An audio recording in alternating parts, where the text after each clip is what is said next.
Hey everyone, my name is Will and I am RetroTechBytes. I'm the guy who brings you everything on the channel, and I just wanted to introduce myself and formally say hello. So hello to everyone, and thank you for all of the amazing support, and just, thank you for all of you for joining me on this journey, and thank you to those of you who are new, and thank you to those of you who have been here for your continued support.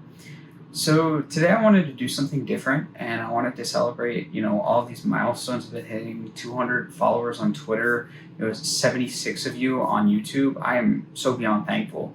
So I wanted to do something unique and give back. And I was thinking about the Alaris Cougar board I posted on Twitter about, and I didn't realize how much that thing was going to blow up, but it did.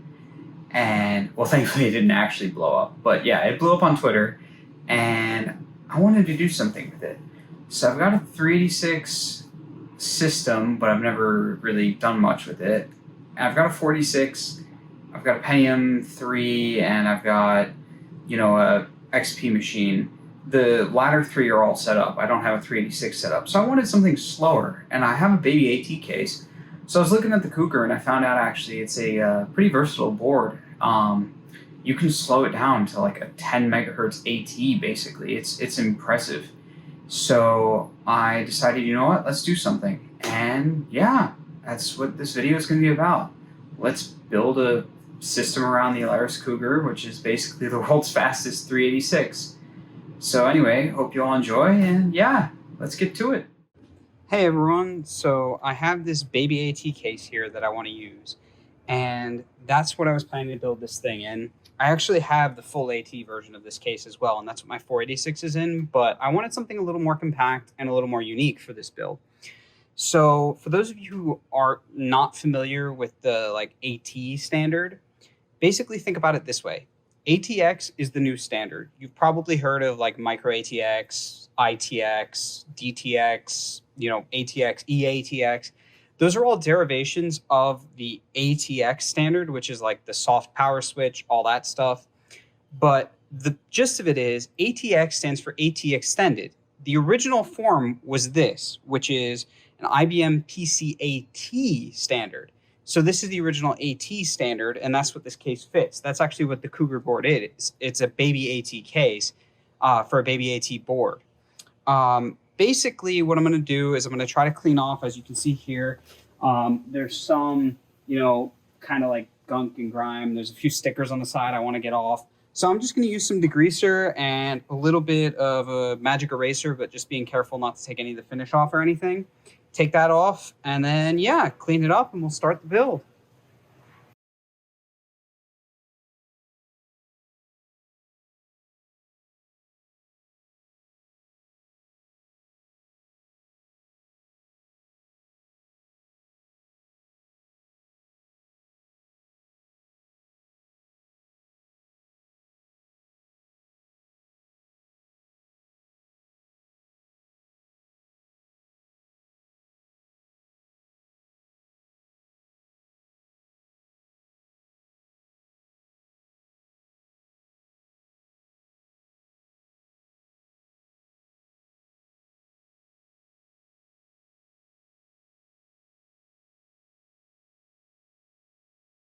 So before we go any further, I wanted to talk a little bit about my parts selection while the case is drying in the background there, and let you know kind of what I was thinking. And, I don't know, this may kind of change and evolve as I'm working on it and after it's been built. That's kind of the plan. This is going to be something that constantly improves, but also sort of reflects what you guys think and also what I'm feeling at the moment. So, well, I guess the most important thing first is graphics. So this is actually what was normally in my 486, but that's going to get a change, and I'm actually going to make a video about that.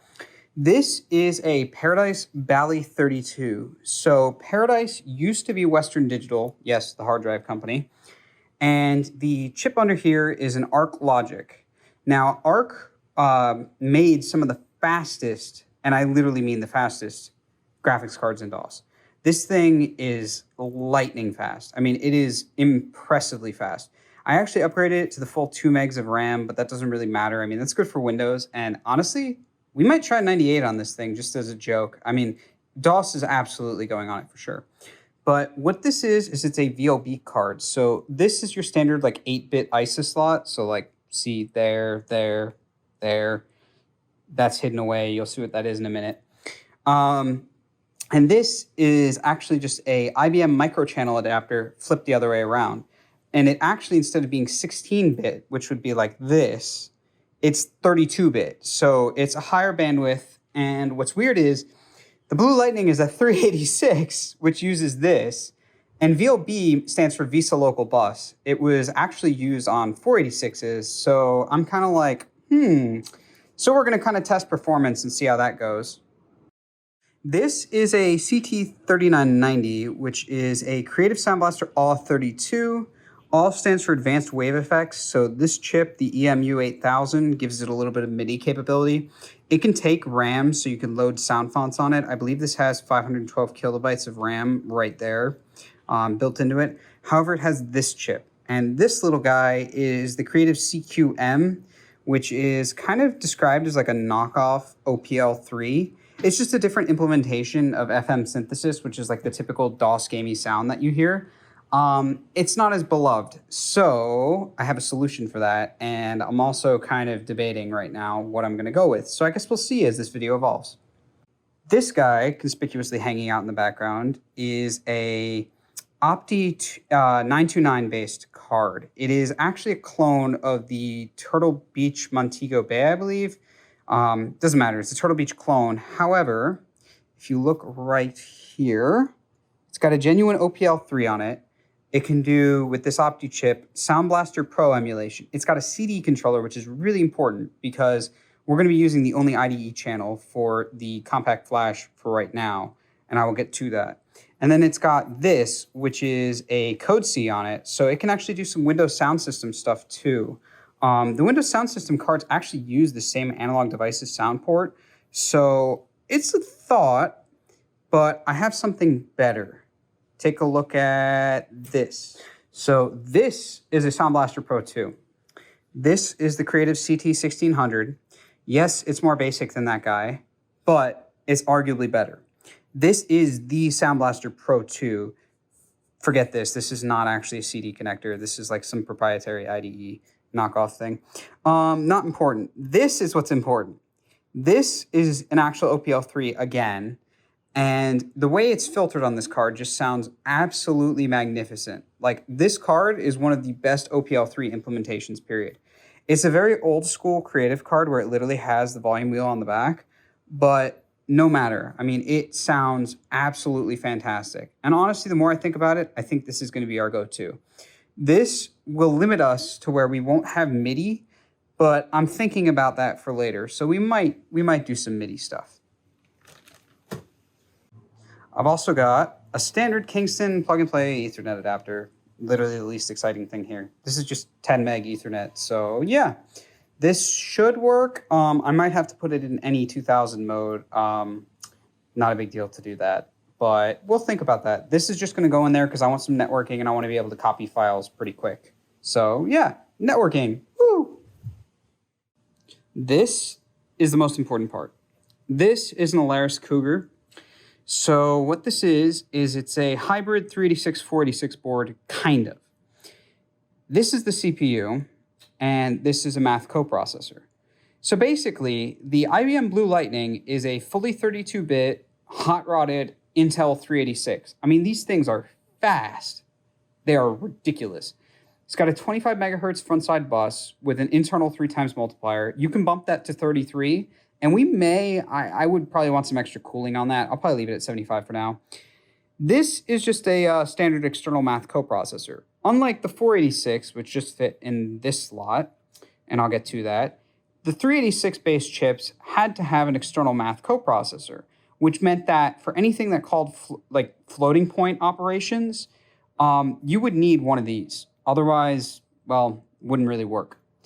So what we have over here then is a socket 2, which it actually says that here. Can't really read that, but this fits a standard 486. Any 5-volt 46 will fit in this thing. So yeah, on a side note, for those of you who aren't familiar, 72-pin SIMMs are a memory standard, and I'll show you. They kind of go in weird. SIMM stands for single inline memory module instead of the traditional DIMM that you're used to, like a DDR4 DIMM, which is dual inline. This is the older way of doing it. So what we have here is an integrated IDE and I/O controller, which is very unusual. And it also happens to be on the local bus, which you can tell because there's only 2 Vesa slots, and usually you have 3 on the standard. So what that means is this IDE gives you 2 direct on the local bus channels for CD-ROMs, hard drives, whatever. We're going to be using that for the compact flash. There's a floppy connector built in.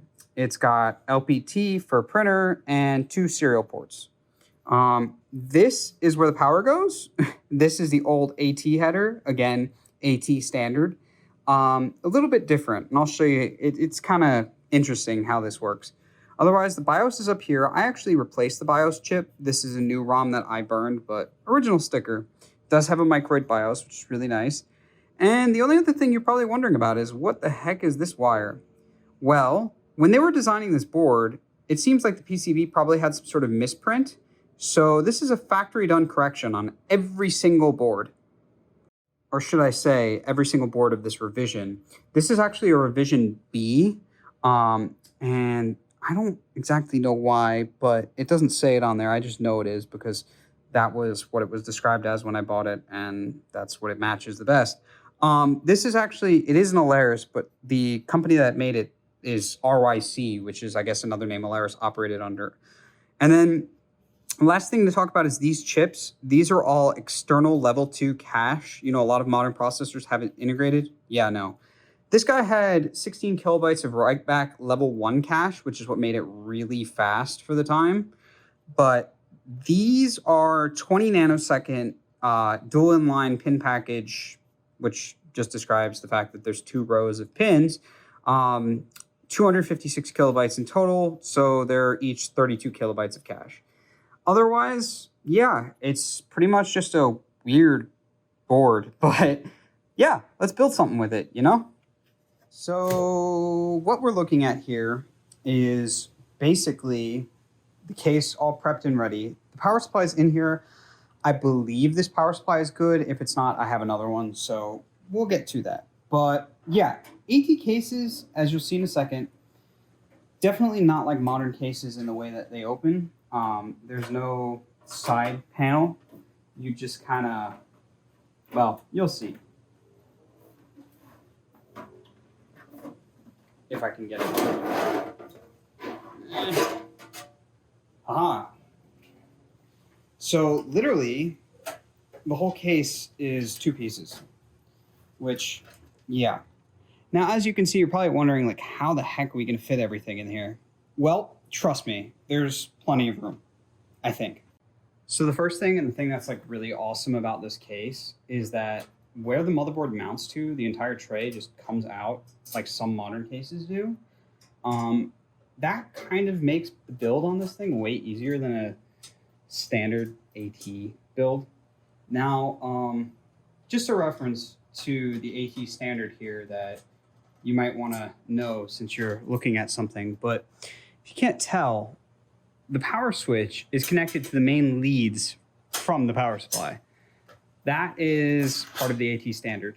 So the power switch is technically live, and that is part of the reason for the transition to the ATX standard. Not all of it, part of it. It's not really a danger or a hazard, just kind of a different way of doing things. Honestly, it's probably a little bit better because on, off, that's it. That's all there is to it. And if you ever wondered why computers used to say, like, it is now safe to turn off your computer, it's because you literally had to turn off the lead. So yeah, that's that. Otherwise, we just got standard front panel nonsense here. And yeah, but before we get the motherboard in, I have a little bit of a treat with this case. So this case has this, which is an LED that tells you the speed it operates at. I want to set this to say 75 megahertz, and when it's deturboed, so when you push the turbo button, it drops down to 25 megahertz. Unfortunately, documentation on these things is horrible, so we're going to have to kind of wing it. If I have to grab a multimeter and start testing continuity, we can do that. But yeah, let's get the front panel off and see where this goes.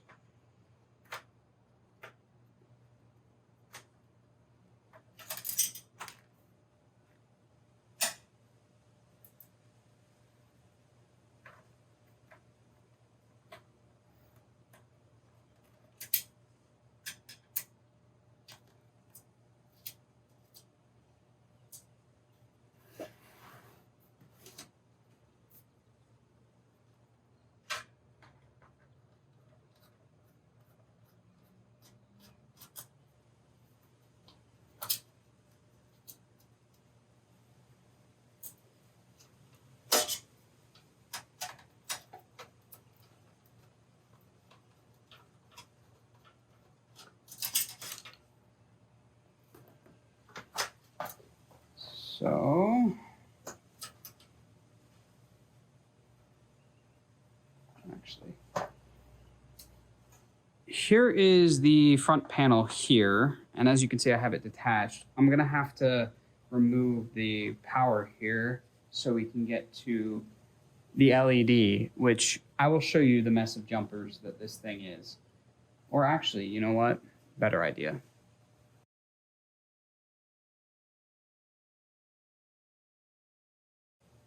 So, yep, here is the actual LED. And as you can see, it is a mess of jumpers. So we're going to try and figure this out.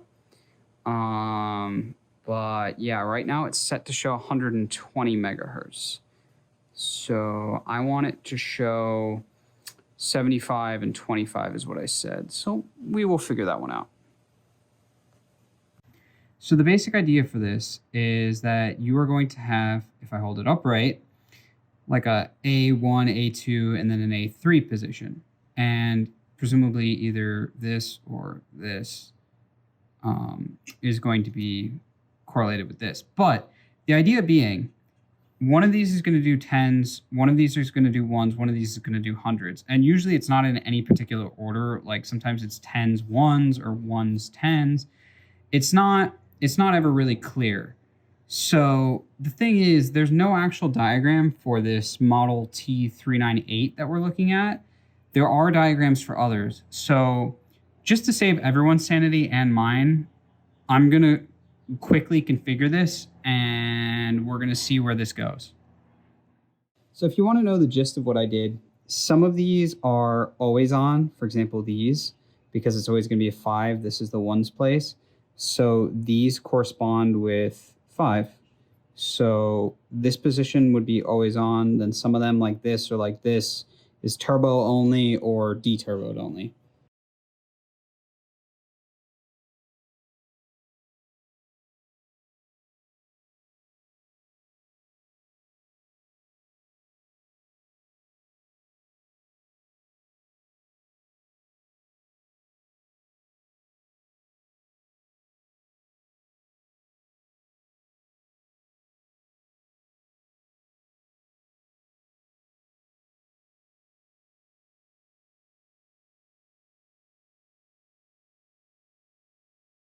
Okay, so what we're looking at here is the actual backplane on which the motherboard is going to go, and that's going to be put in the case. Now, unlike your standard ATX, you may notice there's only a handful of standoffs here, you know, just screwed into this. Instead, we use these things, these little like plastic push-through standoffs. And what they do is they go into the motherboard, and then you just slide it on and screw it in. So looks like we're gonna need one.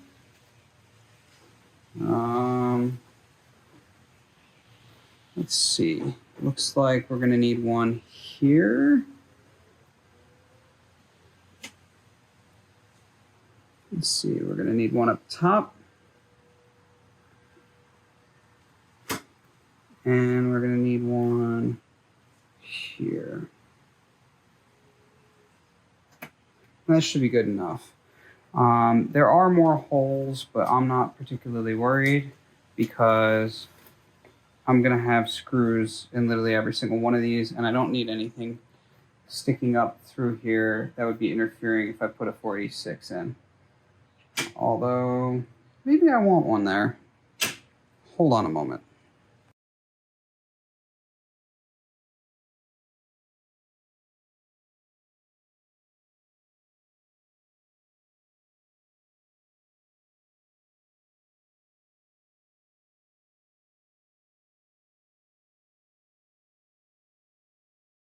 So normally before putting in one of these boards, you'd have to set like all these jumpers. I've already preset them, so I'm not going to go through that. So I guess this isn't totally authentic. Just kidding. Anyway, I'm going to put these two sticks of NEC 16 megabyte FPM RAM in there. This only takes fast page mode RAM. It does not take EDO, which is the later enhanced data out version of these. It looks the same. It's technically a little faster on like Pentium systems, but on this, no. These two are the same size. They're just a little bit different revisions, but that shouldn't matter. So basically, like I said earlier, there's SIMMs. So you just kind of line them up. There's like a notch on one end, as you can see here. Match it up with the notch there. You push in, down. See, even I get it backward. And then it just clicks into place. And same thing here. This board's a little bit weird because it does it backwards. But there you go. Now there's 32 megs of RAM. That's what I decided I want to run. This board can take up to 64. If I put a Gravis ultrasound in there, they're a little weird with anything over 32 because of issues with the memory manager. Not going to get too technical, but basically that sound card, its software just does not like anything more than 32 megs. Anyway, on a 46, 16 megs is enough, so I could technically just run one of these guys, but I want both. I want 32. It makes more sense anyway because installing these in pairs is going to give you the full 32-bit memory access. So let's do this.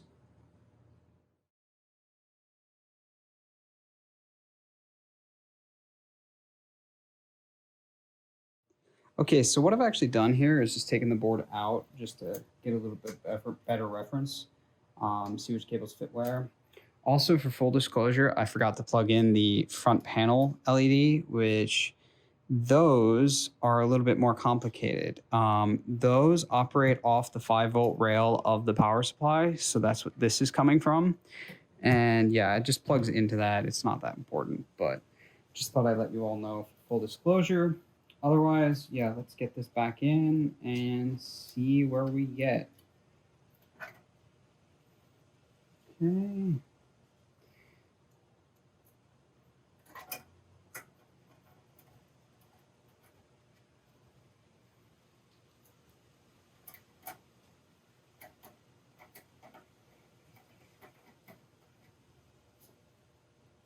Some of you may be wondering about cooling, and technically you can put a fan here. I don't think I'm going to. The passive cooling on this should be plenty. I'm not too worried about it. For the most part, it seems pretty cool. This processor doesn't really run that hot. So let's start getting some expansion cards installed, shall we? So first and foremost, let's get the network card in because it's not really that important. I'm just going to put it up here kind of out of the way. So this is just 16-bit ISA or ISA. Just kind of, yeah, pop it in. And it's called ISA because it stands for Industry Standard Architecture, invented by IBM, of course. So it seems fitting that this is a board using ISA slots, especially since it's made by IBM. Next up,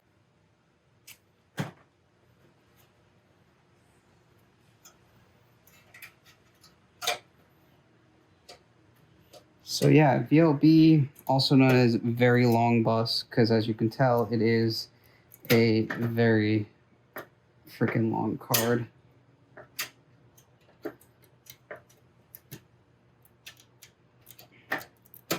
Yep, there we go. A lot of these cards, actually, people would break them if they didn't know what they were doing, because it's just the sheer mechanical load of putting them in. Kind of annoying to think, but the design was not perfect, I will say that. It was just very fast. Also, the local bus part of VLB, fun fact, what that means is it runs at the same frequency as the processor, so that's kind of a nice thing. You know, I really want to use this guy, but I'm thinking about temporarily going with something with an IDE port, because I'm not going to be able to do the CD and the hard drive off of this. I will have to get a separate adapter. So in the meanwhile, let's use this because this is going to offer the same compatibility. Again, this is that Turtle Beach clone card. And actually, it has an MPU 401 header, so we can put on a Dreambaster or something of that sort, which is exactly what I'm going to do. So we'll get some general MIDI sound. This little guy is a complete MIDI synthesizer. So this is the Dreambaster S2. This is their smallest model, but it provides full MIDI capability just by going like this and putting it directly on the card. Yep, just goes in and there you go. Now you have MIDI, just like on that giant All-32 that I showed you.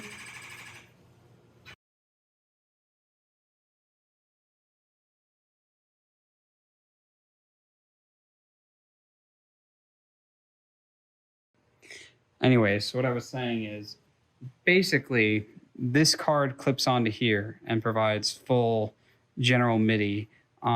The sounds that this card gives are a little bit less advanced than some of the bigger modules, but honestly, we're not going to need it for the games we're going to be playing on this thing. So yeah. And the only other thing is this is where the CD goes. This is the IDE port, so we will see about that. And now let's get this in here. I happen to have a preference for usually putting these down lower, sometimes even on the bottom, honestly. I don't know why. I just always have, and I guess I always will. So yeah, let's do that.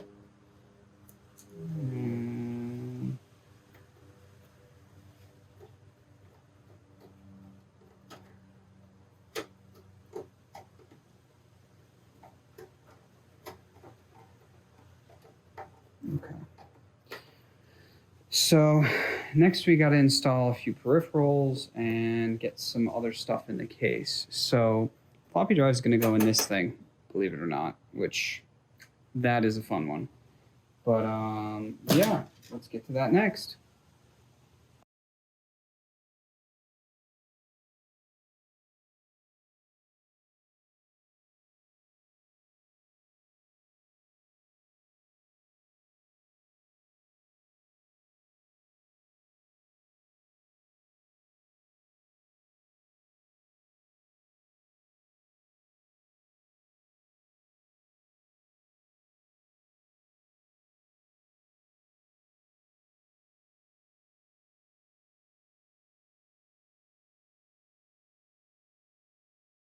So we got to be fully authentic. So here's a standard 5 1/4 inch. This is a high density drive, so it's 1.2 meg.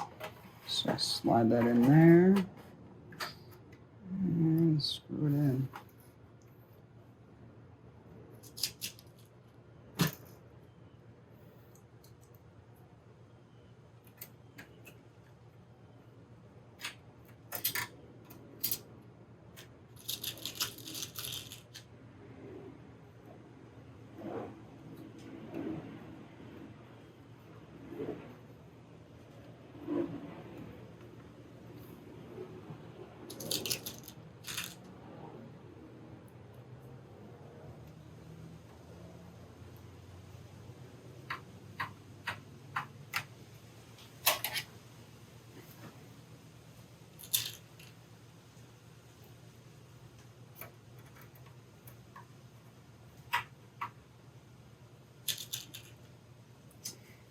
So the last part I'm going to put in here is a little bit of a luxury, actually, and you'll see what I mean in a minute. But this is nothing fancy.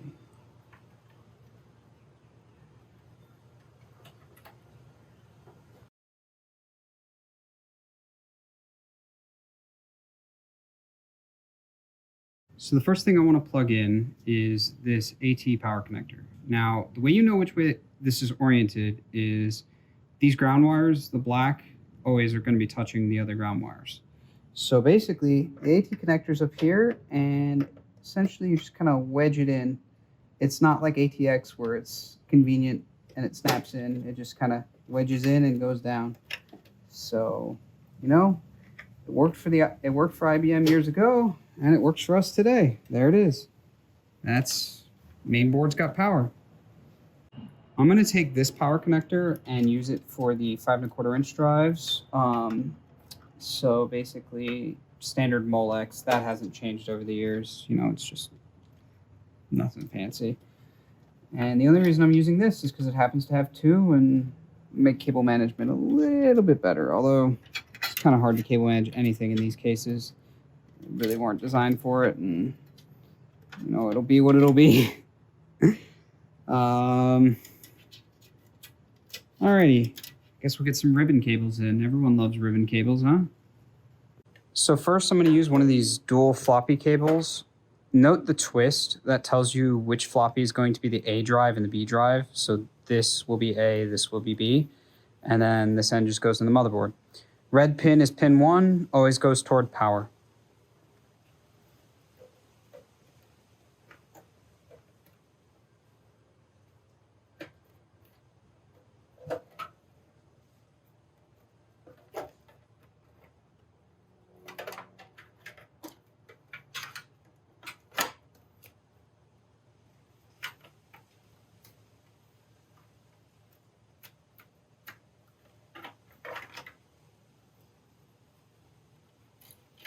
Oh, and I forgot. This is the mini floppy power connector, and it just goes into the floppy drive like so. There it is.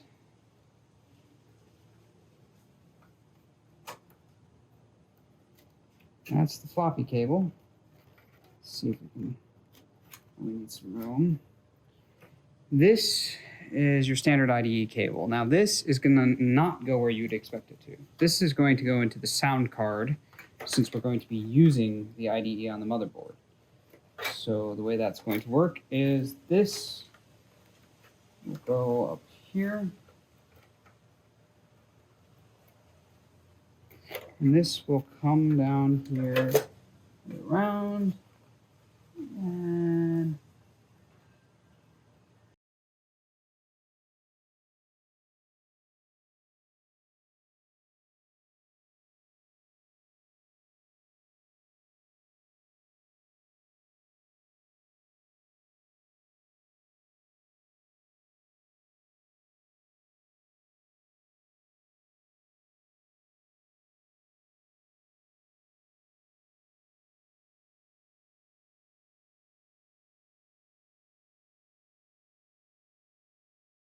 okay, so one thing I forgot was to put the real-time clock battery in. So I'm gonna go ahead and do that. And that just basically plugs into that header I showed, and then I'm gonna stick it somewhere up here. And then the other thing I forgot to do, which is not a big deal, is for CD audio and games that use CD audio, of which there are not many for DOS, but you need a cable like this. This end goes into the sound card, and this plugs into the CD ROM drive. So that'll run from up there into one of these. So let's do this, shall we? So what you're seeing is a power on self-test, also known as a post. This motherboard uses a microarray research BIOS, so it looks a little different. So first up, we got to get an operating system on here. Now this has a 32GB compact flash card, and the microarray research BIOS certainly does not support a drive that big. So what I've done is used a dynamic drive overlay, which is the on-track overlay version 9.57 from the Phil's Computer Lab website. That overlay allows me to bypass the drive limits into the BIOS, and now I'm able to install PC-DOS. What's PC-DOS? Well, IBM had its own proprietary version of MS-DOS. It's 100% compatible, but it was just IBM produced, and I figured, you know what? IBM board, IBM DOS. Let's do it. So for those of you who don't know or aren't aware, DOS stands for Disk Operating System. DOS is basically what most of these systems would run. It's a command line only interpreter, and it's pretty full-featured, and actually, you know, it does pretty much everything you'd expect a computer to do. There's plenty of programs that support it. I mean, you even get Microsoft Word, and the original versions of Windows were actually a DOS shell. So DOS was the main de facto standard for a long time, and you know what? why not? I want to start with DOS on here because this is going to do best in DOS games. So yeah, it just makes sense. Another interesting thing of note is that this installer is actually pretty much the same installer that Microsoft used even on Windows XP. Not much changed over the years, but it pretty much worked the same way. So if this seems somewhat familiar or nostalgic in that sense, yeah, that's where you've seen this before. Next up, everyone's favorite thing in the world, installing drivers. In this case, these are the drivers for the Opti 929A sound card. I'm using the generic Opti 929 Pro drivers that came from Phil's Computer Lab's website. They're pretty solid, and the only thing to note is the drivers are a little bit bloated, but they work great, and the card sounds fantastic. I mean, here, check it out.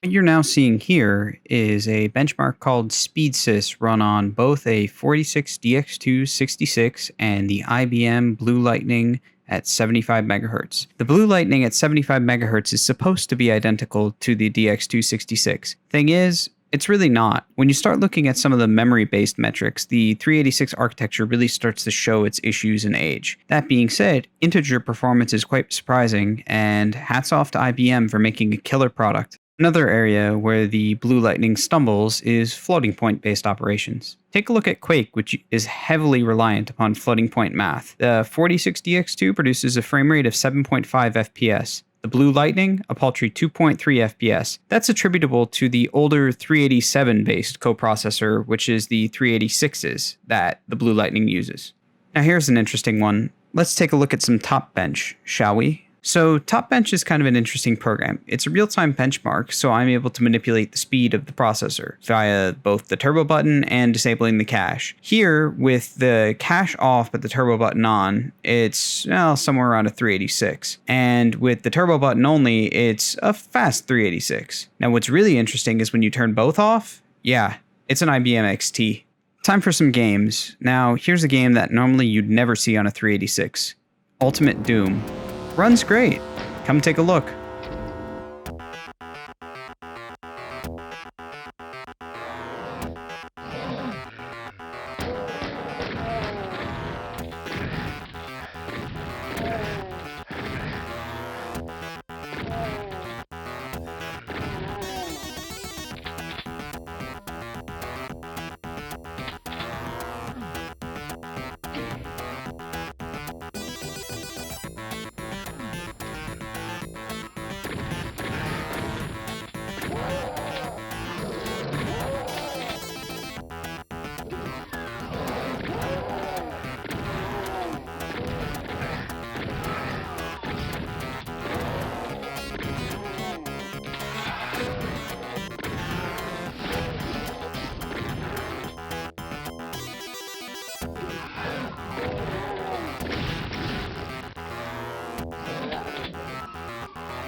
Now let's push it a little more. Here's Duke Nukem 3D. This is a game that required a DX2 to run, and yeah, it runs on here. Not great, but it runs, which is really impressive for a 386.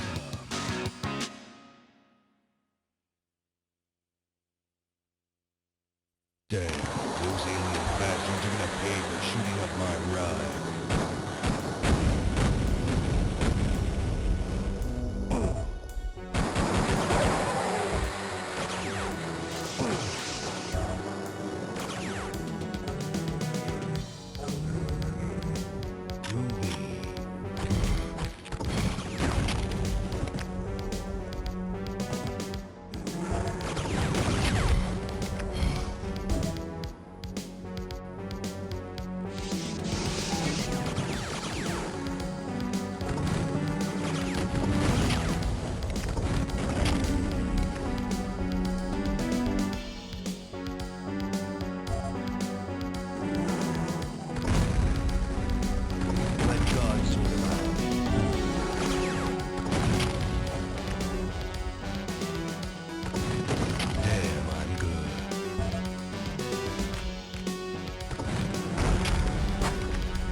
Yeah, you could really see it started to struggle at the end there. Let's run a game that's a little more era appropriate. How about some Wolf 3D, a pure classic?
Definitely not my best run through, but here's a game that's, well, surprising that it ran so well on here. Star Wars Dark Forces. Really interesting game too, and often underappreciated by the retro community.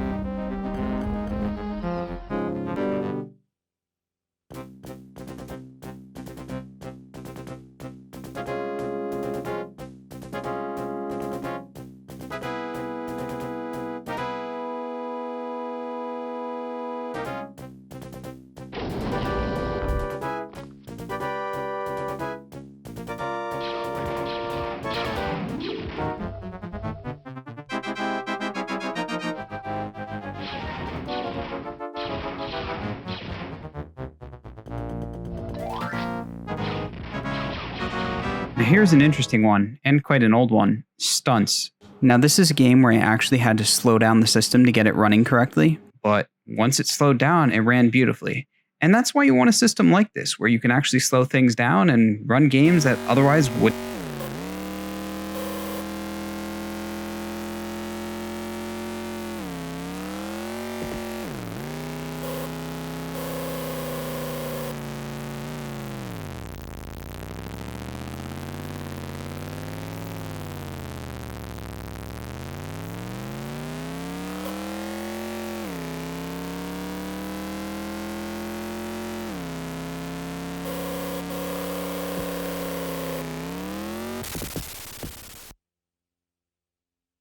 Here's one we just had to try, Jazz Jackrabbit.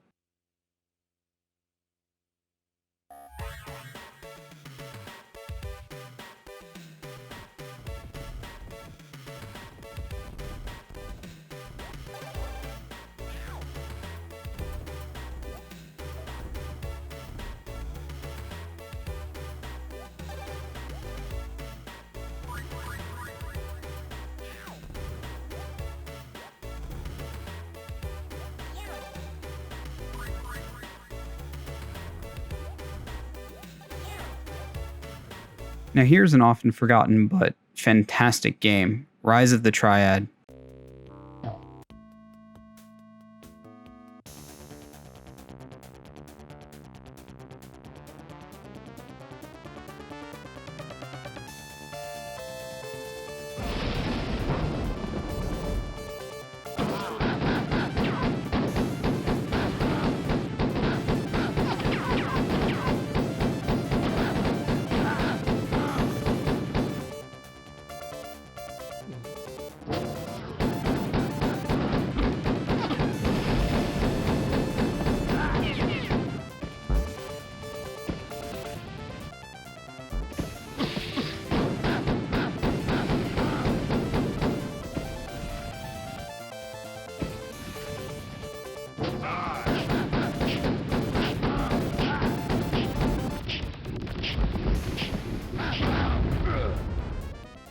This next game really let the Blue Lightning flex its muscles. This is Descent, a 6 Degrees of Freedom first-person shooter/flight sim type deal. Quite an interesting game, and actually on medium settings, it runs fairly playably.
There you have it, the world's fastest 386. The Alaris Cougar is quite a legendary beast, and the IBM Blue Lightning is no slouch.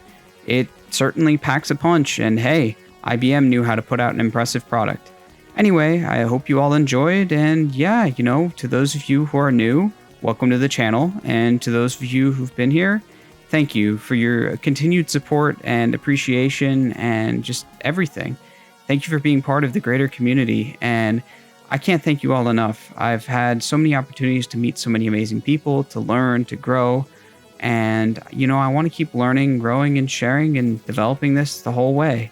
So thanks for watching, and if you enjoyed, I hope you consider dropping a like, and if you have any questions or comments, feel free to reach out. And once again, thanks for watching, and thanks for all the continued support. I couldn't do it without any of you, and well, this video is just one part of my appreciation for all of you. Thank you.